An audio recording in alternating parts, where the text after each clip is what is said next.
Well, hey again, everybody. It's Chris from the North Georgia mountains here to do another video. I didn't think I'd be doing one this quick, but well, here I am. So anyways, the one I was going to do today was about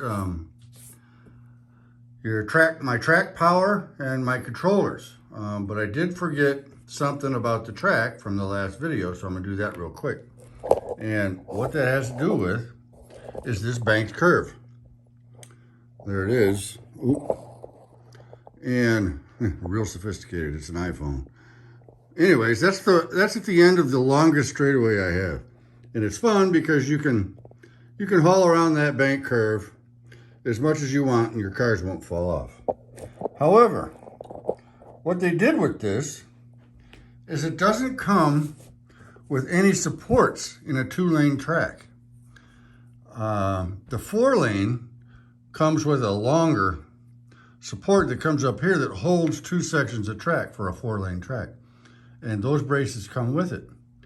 So I discovered a couple of things as I started going faster on this thing, and then introduced this heavier, and it's a pretty fast car, to it. It was splitting apart here at the seams. And just from the sheer speed that the cars can get going, especially the AFX Racemaster cars, they're very fast. So first thing I did is I went and I bought these little clips, and they're just little metal clips. Hopefully you can see it. They're little metal clips, and you clip it on the top portion and on the bottom portion behind the track where the joints are, and that holds it together. So what I did is I clipped all 4 pieces together, and then I also clipped the straightaways on each side. And I did the straightaways because those actually set the orientation for how it has to be angled for the actual whole track to fit together properly. So I clipped those together as well, and that solved all those issues. The other thing that I discovered is when I did that, I put some of those little blocks of wood, like what I made for the bridge supports. I put those underneath here. Well, they slid on this grass. So I found these cool little things out of an old 1980s Tyco set that I saw. And they're their little bridge supports that clip into the bottom of their tracks.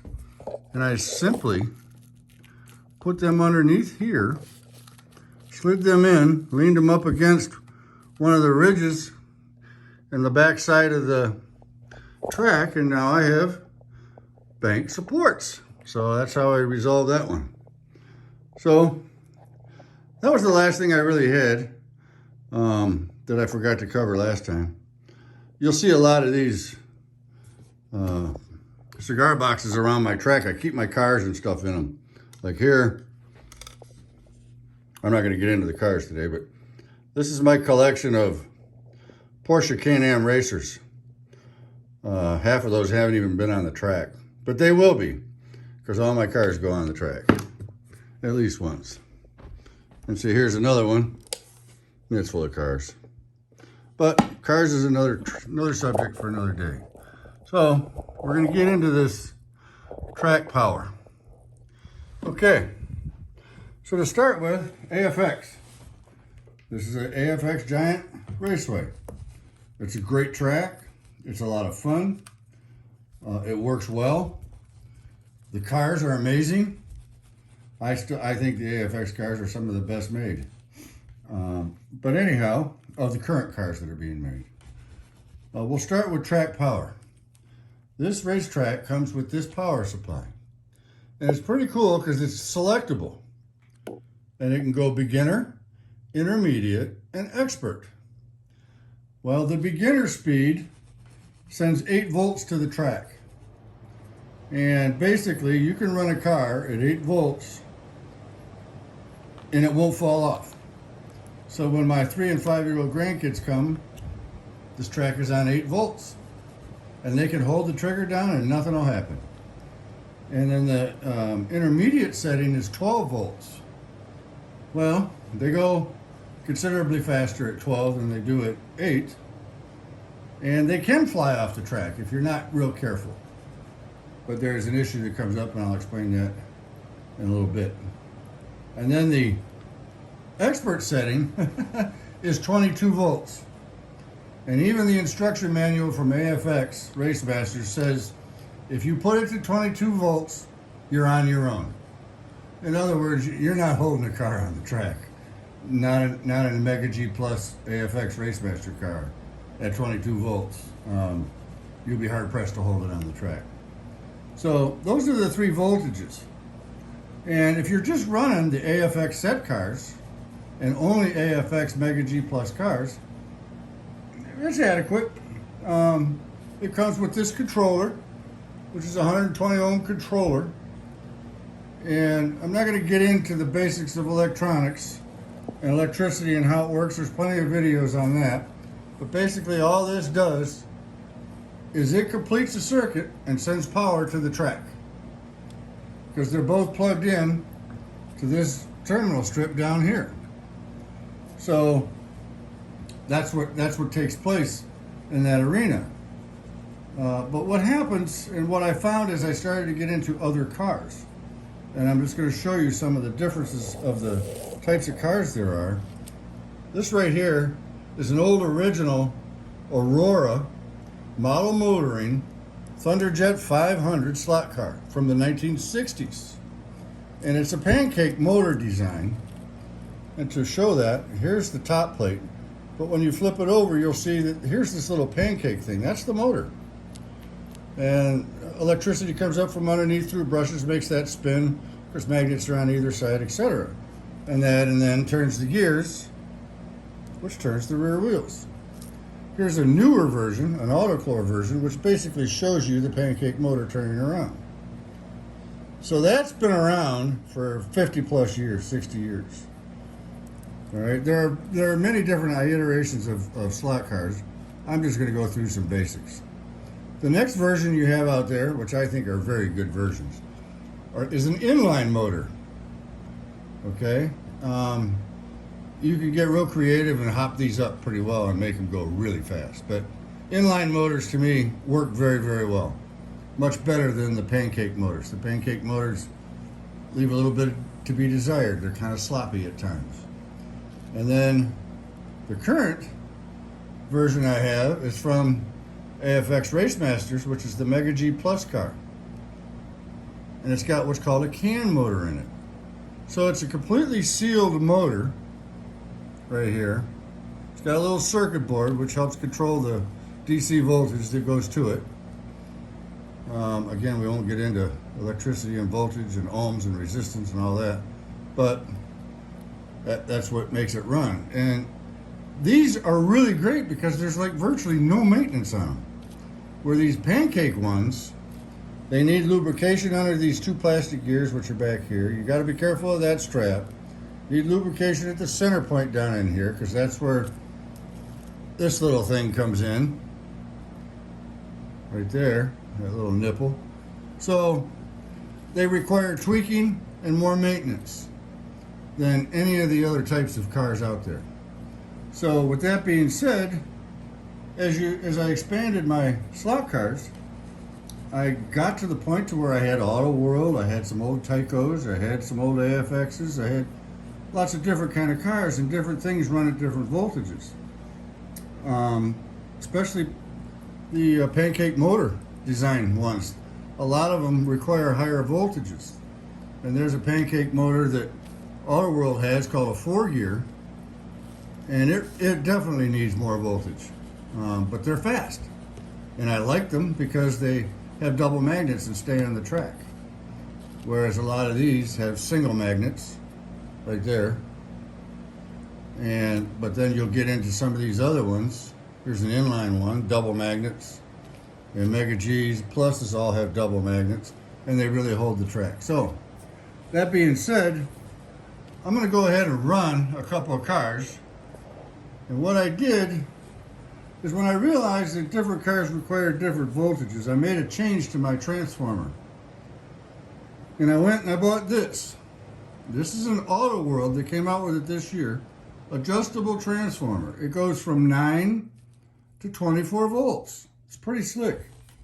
So basically what I do is I got a voltmeter, and that was a pain. And then I found this guy on eBay named Bob in Massachusetts, and he's got these little voltage cubes.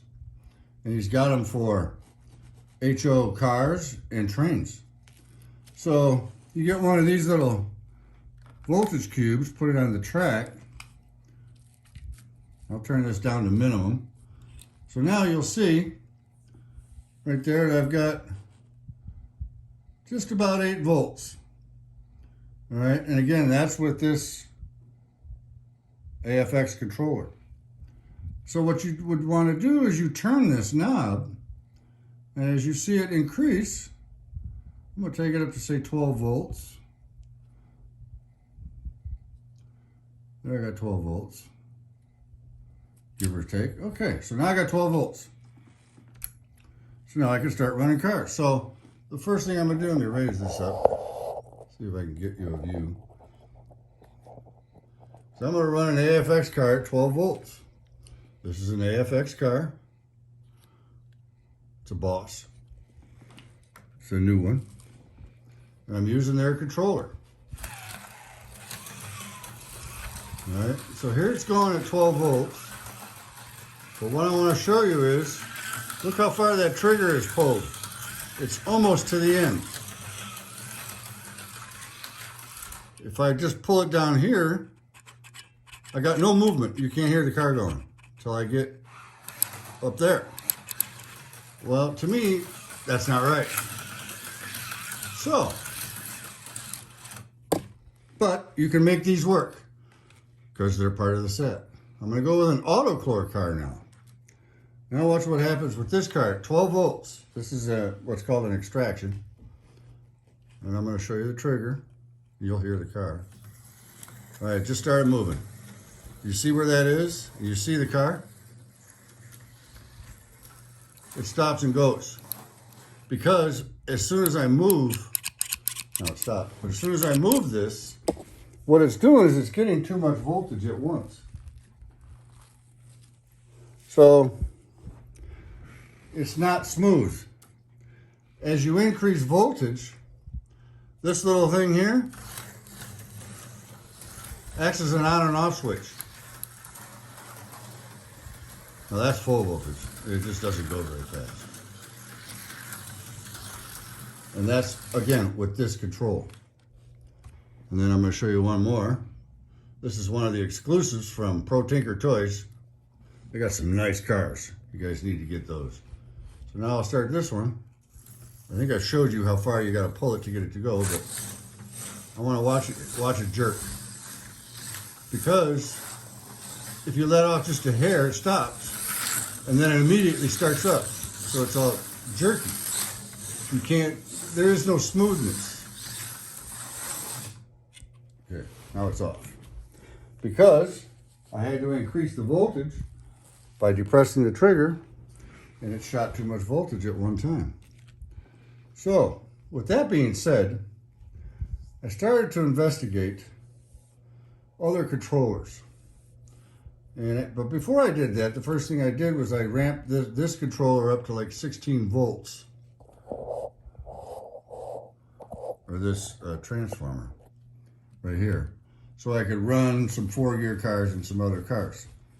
A lot of these other cars run better at 16 volts. But I'm going to leave it at 12 volts for right now because I want to show you something. So, they have this type of controller, works on ohms, which is resistance, and it has a coil here. And this basically sends a lever along the coil, and it's kind of like the switch on a dimmer. You know, like in your home lights. Minimal voltage in the beginning to full voltage at the end. But as you get into higher voltage, this turns into an on and off switch. And if any of you have ever had that happen, you know exactly what I'm talking about. So with that being said, I went out on the internet, I started looking around, And I found this guy. This is an electronic controller. Okay, instead of having a coil, it's got this little wiper thing, as you can see here. But it's also got a rheostat, potentiometer, rheostat, call it whatever you want, which basically goes in range from 0 ohms to 120 ohms of resistance. So you can have a slower start speed or a faster start speed. So basically, you can control how much voltage you're sending to that track at any given time with this, and it's unlimited. Some controllers have 3 switches. This uses this knob.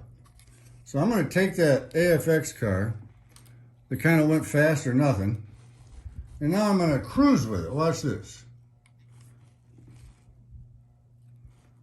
Okay. Wait a minute.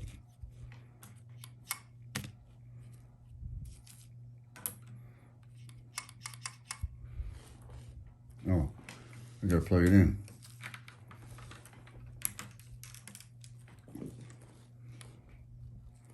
Let me go back down to 12. All right, so now I'm at 12 volts. Here's the AFX car. I can go as slow as I want or as fast as I want. You can fly them off. Now here's that Auto World car that was jerky. So I turn this response down to slow, and I can hold a cruising speed very slow, which I could not do before, and I can increase it when I want. And I have no more jerkiness. I could go through this with a dozen different kinds of cars, but I think you're going to get the point. This here is what made this, and being able to take, I run my track at about 16 volts most of the time, 14 to 16 volts. I get great performance out of all the cars, all of them. I get no jerkiness, no stopping. And this controller, again, this is DeFalco design. And you can get them off eBay. They are $89, but it put the joy right back in to HO scale road racing, because you have ultimate control over any vehicle you want to put on your track.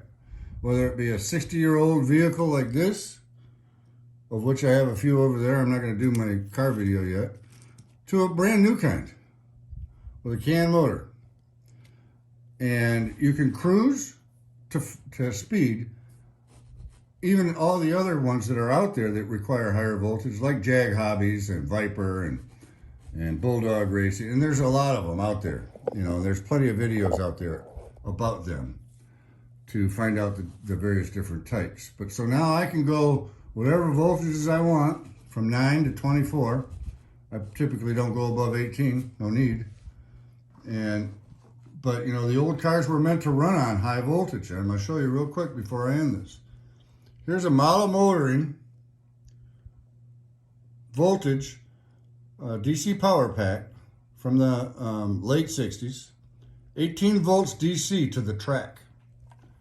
Here's another model motoring, earlier 60s, 20 volts DC to the track. So that tells you right there that those cars were designed to run on higher voltages, not lower. So with that being said, once you get into the high voltage, you need something other than a 120 ohm controller.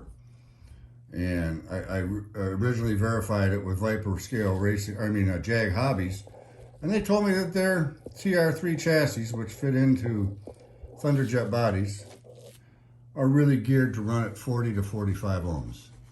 And that's what told me what I needed to know. So that's my second video. Hopefully you found it entertaining or found something interesting. But if you have issues with your power and or with your controller, I highly suggest you take a look at one of these things. They make them with little switches that are like 30, 60, 90 or 60, 90, 120. But this is electronic, and that's why you can go from 0 all the way to 120 ohms.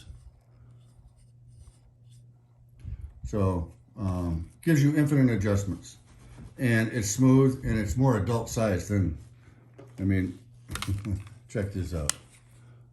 Yeah, that's great for kids. So anyhow, I hope you have a great day. Thanks for listening, and thanks for those who watched the other one. And if you want, I'll keep doing them. Oh, and by the way, tell me what you think. I put a new fence down there. I had one like that, but I tried my AFX one I've had laying around. Let me know what you think. I also put up those Tyco plastic fences that were from an 80s set.